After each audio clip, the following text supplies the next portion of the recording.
All you need is a baguette of some type. I'm just using a basic store-bought one from my local bakery, but Mary's Test Kitchen has a great recipe to make your own. I'll link her recipe below. Now, I like mine with vegan butter and vegan mayo when I'm making it quick. I'm using just Earth Balance and Hellmann's vegan mayo here. Now, what goes inside can be super versatile, but honestly, something as simple as pre-pressed marinated tofu is going to work really great. This is all store-bought just so I can show you a very quick version. I'm going to make this in like 10 minutes. For me, I'm just going to slice this tofu in half. I just want it to be like thin patties. I'm going to toss those into a well-oiled hot pan with a little black pepper and some soy sauce. I'm going to let them cook on one side for just a few minutes before flipping over. Now, I want to use something that's a little sweet to add like a nice sear to it and give it that barbecue kind of flavor. So I'm going to be using my not steak sauce. Have you picked up any yet? It's really good. I think you're going to love it. It's a nice combination between like a steak sauce, miso paste, barbecue, and a hot sauce. So it has like those super sweet and savory elements. I'm just going to toss that on, flip these over, let them cook for just a minute, and then finish off the rest of this banh mi. Now, one of my favorite things is sour veg. This is like a pickled daikon radish and carrot, and it's really good. I put this stuff on everything. I'm lucky that my local Asian market sells a fresh version they make, but if not, I'll show you how to make this yourself pretty quick, even if you can't find these weird daikon radishes. It still comes out incredible. Now let's finish loading up the sandwich with some thin sliced jalapenos and some mandolin sliced cucumbers. I mean, you really don't need it to be mandolin, but I just wanted to show off how junky my mandolin is. I really need to get a new one of these. Now, lastly, we're going to be adding in our soap lettuce.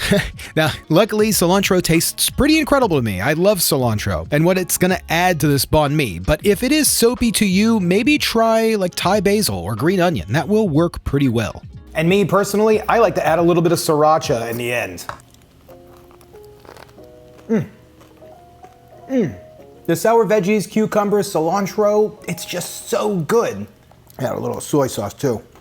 But there's a lot of different ways to make these. I want to show you a version that's kind of similar to one of the banh mi's that I get that uses canned seitan chunks. It comes out really good. And another thing I've always wanted to recreate is the pate. But we're going to be creating that pate out of mushrooms, making almost like a duxelle, but using dried mushrooms like I did in my last video. So let me show you how to make that, but first, if you can't find the sour veg, the pickle and daikon, that's a really important part. And it goes together really easy. You just need one large daikon radish cleaned up or two normal size ones. You can also use any regular radish for this, but just know that you want a lot more radish than you do carrot, at least for me. That's like 75% radish to carrot ratio, but I know some other people do 60-40. Now, I'm going to be using a mandolin with a julienne strip little slicers set up and just run this through until we get lots of matchsticks. I'm just going to toss these into a bowl and then I'm just going to cut any scraps, any leftovers by hand. Now, I'm going to do the same thing with a carrot. Clean it up, square it off, run it through the julienne slicer. Once we have these both in a bowl, I'm just going to add a few small pinches of kosher salt, mix up by hand, and then set this aside while we get our brine ready. We only want them to sit for about 10 minutes, which is plenty of time for me to make a refreshing drink with Stir, today's sponsor. Stir is a water enhancer that is all natural and made with real fruit, and it's really good.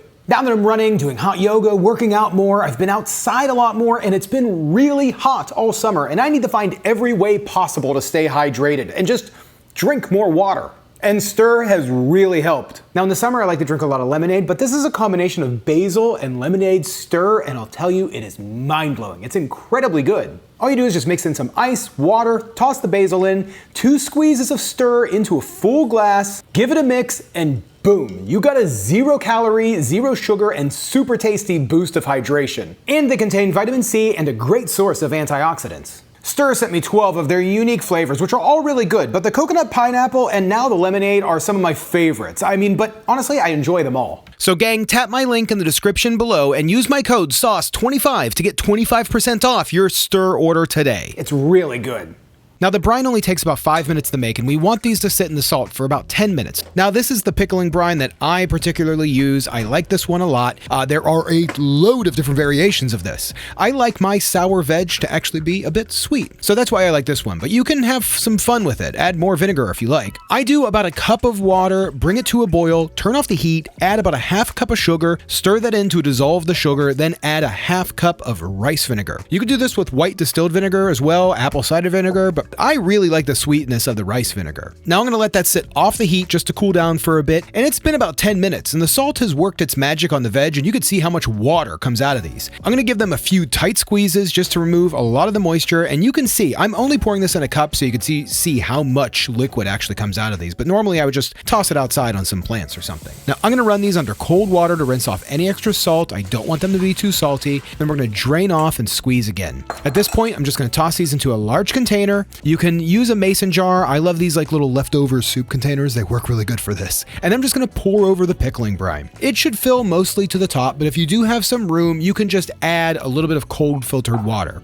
I'm gonna mix that up, throw the lid on these, and let them sit in the fridge for at least a day. The longer the better. After like 2 days, you're gonna end up with a really great soured veg. Now, a lot of banh mi's come with a chicken liver pate spread. I wanted to try to replicate that flavor and texture, but we're gonna be doing it with mushrooms. Dried mushrooms are loaded with just the right amount of umami for this, and I think it's gonna work perfect. So let's start with about 2 cups of dried mushrooms in a pan, kick on the heat, add some water, just enough to cover the shrooms, and then I'm gonna add about a 1/4 cup of onions that are chopped, some sage, thyme, a little bit of mushroom seasoning. I love this stuff. It's like magic powder. I put it on everything. Now we're just gonna toss on a bit of salt, pepper, and we're gonna mix that up and bring it to a boil. Now I'm gonna let that boil and cook most of the water down, and then once most of that water is cooked off, I'm gonna add a little bit of white cooking wine to kind of scrape up the pan. Let that cook for just a minute, get rid of most of that wine, toss in a little bit of olive oil, cook those shrooms, and then we're gonna toss them into a food processor. Now before we start processing, I don't think the mushrooms are really gonna get the consistency I'm looking for, and I was thinking about using nuts. I've seen that in some other mushroom kind of paste spreads before, but I'm actually gonna be using chickpeas. I'm gonna open and drain a can of chickpeas, throw those in a strainer, and then start pulsing the mushrooms. I'm gonna get the mushrooms pulsed down to like a chunky kind of consistency before I start tossing in a little bit of chickpeas at a time while pulsing. Now I'm gonna add a few squirts of lemon juice, continue pulsing. I ended up using about half the can of chickpeas here, and this is it. This is the spread that we're looking for. I think this is gonna work out perfect as a pate for our sandwiches. Now I'm just gonna toss the lid on, throw it in the fridge, let it cool down, and let's start working on our meat, which is gonna be pretty simple. I'm just gonna be using this companion braised gluten, little seitan tidbits, not Satan, seitan. It's gluten. It's almost pure protein. Now I'm gonna drain the can, toss it into a bowl, and then we're gonna be adding some soy sauce, maybe a little bit of agave, sesame oil. You can get really creative here. This is whatever you wanna do. Now I'm gonna mince up some garlic really fine, make a little nice garlic paste, stir that in, and I'm just gonna toss it into a really hot, kind of oiled pan, maybe too much oil, and let this cook down. We're just gonna sear this off. The gluten's already cooked, so you just need to kind of warm it up and give it a little bit of color. Now at this point, we can start making our sandwich. So we're just gonna start with 2 of our buns sliced open and that mushroom pate. We're gonna spread that on pretty thin. I mean, I like a decent amount of it, but we still don't want it to overpower the sandwich. Now we're gonna add, just like the first one, some vegan butter, a little bit of vegan mayo, and now our meat. I mean, you could see this stuff looks incredible. Load that up. That's gonna be enough meat for both sandwiches. That's it. There's not gonna be any leftovers. Now grab your pickled daikon and carrot out of the fridge. That's gonna taste incredible. Load that up, toss that on with some jalapenos, cucumbers, just like we did before, the cilantro, and look at these vegan banh mi's. They look incredible. Now this is a sandwich I am proud of. I love these sandwiches. I make them all the time. I eat them all the time. But now let's see what Monica has to say.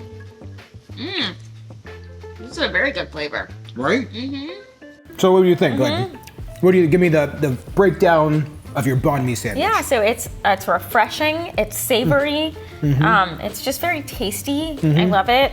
You know, I know that the pate is made from the mushroom, but I don't get like this major mushroom feel. It just tastes really good and a bit like meaty, you know, it's a really nice spread. So we've had the banh mi's from Paris Banh Mi. They have the vegan banh mi there.